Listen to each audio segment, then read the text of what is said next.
राधे दोस्तों, जय श्री कृष्ण। तो आइए श्रवण करते हैं षष्ठी व्रत कथा। षष्ठी व्रत कथा मुख्य रूप से संतान प्राप्ति और संतान की सुरक्षा के लिए रखा जाता है।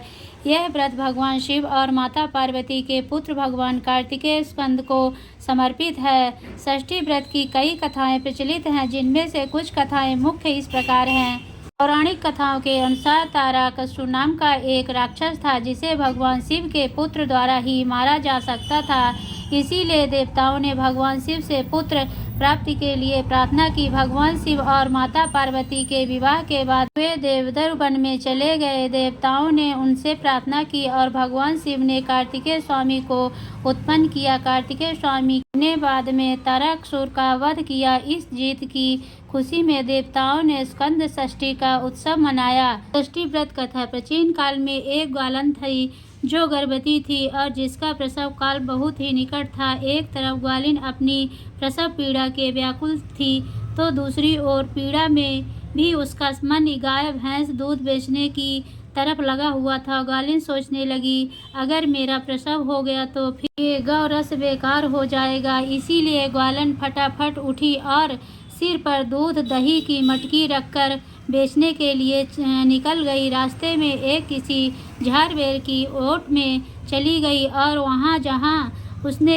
एक पुत्र को जन्म दिया। बच्चे का जन्म देने के बाद भी उसका मन दूध दही आदि चीज़ों के बेचने में लगा हुआ था, तो वह बच्चा को वहीं कपड़े में लपेटकर छोड़कर चली गई और गांवों की ओर दूध दही बेचने चल दी। संयोग से उस दिन भाद्रपद मास के कृष्ण पक्ष की षष्ठी थी, यानी हल षष्ठी तिथि थी। गाय भैंस के मिश्रित दूध को उसने भैंस का दूध बताकर पूरे गांव में बेच दिया।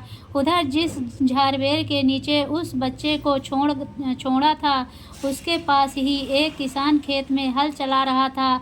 अचानक से किसान के बैल भड़क गए और हल का फाड़ बच्चे के सिर में घुस गया, जिसके कारण बच्चे की मृत्यु हो गई। मरे हुए बच्चे को देखकर किसान बहुत दुखी हुआ और उसने हिम्मत से काम लेकर उसी झाड़बेर के कांटे से ही बच्चे को टाँके लगा दिए और वही छोड़ चला गया। जब ग्वालिन सारा दूध दही बेचकर अपने बच्चे के पास आई तो बच्चे को मरा हुआ देखा। बच्चे को इस अवस्था में देखकर वह समझ गई कि यह सब उसके ही पाप की सजा है। मन ही मन अपने आप को कोसने लगी कि अगर असत्य बोलकर दूध न बेचा होता और गांव की महिलाओं का धर्म नष्ट न किया होता तो मेरे बच्चे की यह दशा न होती। उसने गांव वालों को सारी सच्चाई बताकर प्रायश्चित करने के बारे में विचार किया।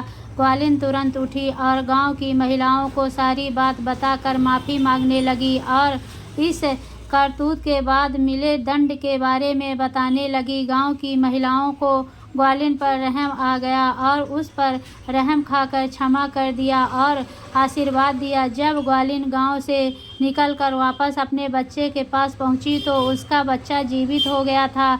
उसने ईश्वर का बहुत धन्यवाद कहा और आगे से फिर झूठ न बोलने की प्राण प्रतिष्ठा ली और कि अब के बाद कभी झूठ नहीं बोलूँगी। तो हे हलषष्ठी माता, जैसे आपने ग्वालिन के बच्चे को जीवित किया वैसे सब पे अपनी कृपा बनाए रखना। बोलो हलषष्ठी माता की जय। ओम जय शिवे ओमकारा, स्वामी जय शिवे ओमकारा, ब्रह्मा विष्णु सदा शिवे हरदांगी दारा। ओम जय शिवे ओमकारा, एकानन चतुरानन पंचानन राजे, हंसासन करुणासन वृषवाहन साजे।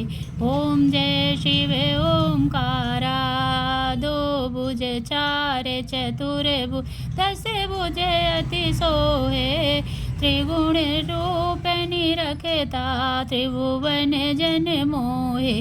ओम जय शिव ओमकारा, अक्षय माला वन माला मुंड माला धारी, त्रिपुरारी कंसारी कर माला धारी। ओम जय शिव ओमकारा, श्वेतांबर पीतांबर बागांबर अंगे, क्षणिकाधिक करुणाधिक भूताधिक संगे। ओम जय शिव ओंकारा। करिके माध्य कमंडल चक्र त्रिशूल धरता। सुखकारी दुखहारी जग पालनकारी। ओम जय शिव ओंकारा। ब्रह्मा विष्णु सदा शिव जानत अविवेका। दुकटव दो मारे सुर भयहीन करे। ओम जय शिव ओंकारा। लक्ष्मी सावित्री पार्वती संगा। ओम जय ओंकारा। पार्वती अर्धांगी शिवलहरी गंगा। ओम जय शिव ओंकारा। पर्वत शो है पार्वती शंकर कैलासा। भांग धतूर का भोजन भस्मी में वासा। ओम जय शिव ओंकारा। जटा में गंगा बहत है गले मुंड माला। शेष नाग लिपटावत ओढ़त मृग छाला। ओम जय शिव ओंकारा। काशी में विराजे विश्वनाथ नंदी ब्रह्मचारी। नित उठ दर्शन पावत महिमायति भारी। ओम जय शिव ओंकारा। त्रिगुण स्वामी जी की आरती जो कोई नर गावे। कहत शिवानंद स्वामी भजत हरि हर स्वामी। मन वांछित फल पावे। ओम जय शिव ओंकारा। भोलेनाथ की जय।